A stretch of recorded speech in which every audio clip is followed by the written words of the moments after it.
Hello. आज की कहानी लकड़ी का घर। इसे ब्लैंच रोसिन ने लिखा है और ये डच भाषा से हिंदी में ट्रांसलेट की गई है। ब्लैंच रोसिन बेल्जियम के कथाकार हैं। लकड़ी का घर।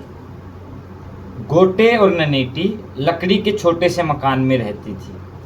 गोटे युवती थी और ननेटी वृद्धा औरत। हाय हाय, ननेटी ने कहा। हाय हाय, जब मैं मर जाऊंगी तो गोटे का क्या होगा? मैं उसे अपने यहाँ रख लूँगा, पीरे ने कहा। और इसलिए एक दिन जब लोगों ने ननेटी को कब्रिस्तान तक पहुँचा दिया तो पीरे गोटे के पास आया और उससे बोला, क्या तुम मेरी पत्नी बनोगी? थोड़े दिन ठहरो, गोटे ने कहा। थोड़े दिन ठहरो, जब तक मैं तैयार हो लूँ। पहले काले कपड़े पहनूंगी, फिर सफ़ेद। दूसरे बसंत तक हमें ठहरना पड़ेगा। और वह शीघ्रता से काले कपड़े पहनने लगी। गोटे के मकान की हर वस्तु अच्छी और साफ थी। ननेटी का स्टूल, रोटी रखने का बर्तन, चारपाई और छोटा चाय का सेट पर्दे के पीछे रखा था। छत पर शीशा जड़ा हुआ एक चित्र, एक शीशा और दो फूल भी टंगे थे। और वहाँ एक कोने में उसके काम की टोकरी थी। उसमें कैंची, सुइयाँ, रुई आदि रहती थी।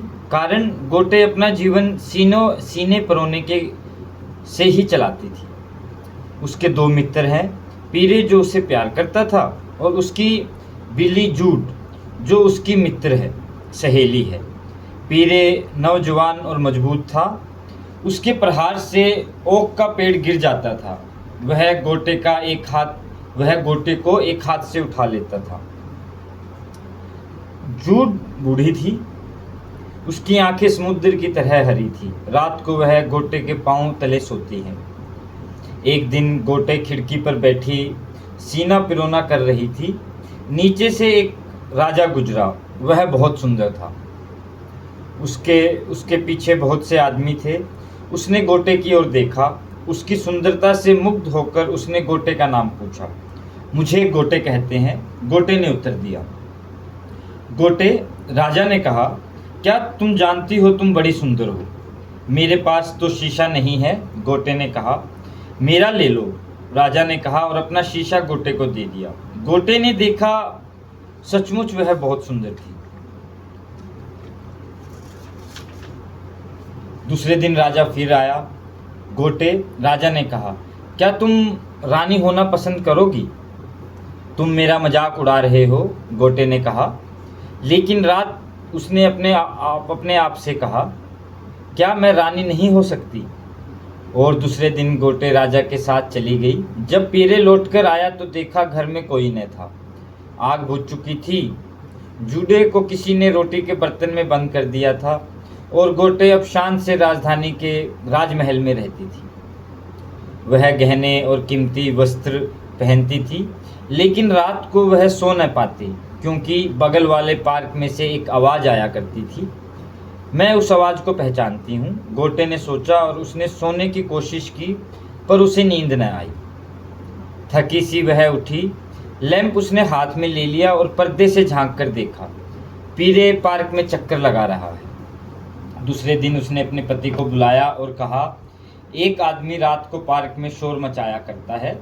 मुझे नींद नहीं आती। आज्ञा देकर उसे देश से बाहर निकलवा दो। पीरे को देश से बाहर निकाल दिया गया। पर दूसरे दिन एक दूसरी आवाज़ आ रही थी। यह जूडे थी जो पार्क में चक्कर लगा रही थी। गोटे ने पति से कहा, एक बिल्ली रात को तंग करती है, उसे मरवा दो। जूडे को कुएं में डाल दिया गया।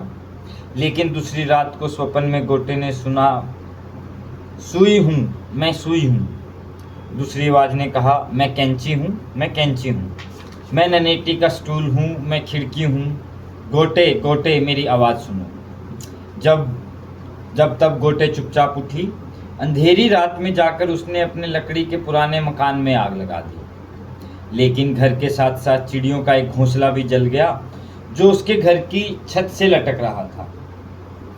उसके रात के न सोने का यही कारण था। एक गोरैया जो बचकर निकल भागी थी, उसकी खिड़की के चारों ओर अब भी गाती उड़ा करती है, मुझे भी मारने की कोशिश करो पर तुम्हारा तीर मुझ तक नहीं पहुंच सकेगा। मेरे लिए कोई इस गुरैया को मार डाले, गोटे ने कहा, लेकिन व्यर्थ, उसे कोई भी मार न सका। यही कारण था कि गोटे महल में सोने की कोशिश करके भी कभी न सो सकी। Thank you so much.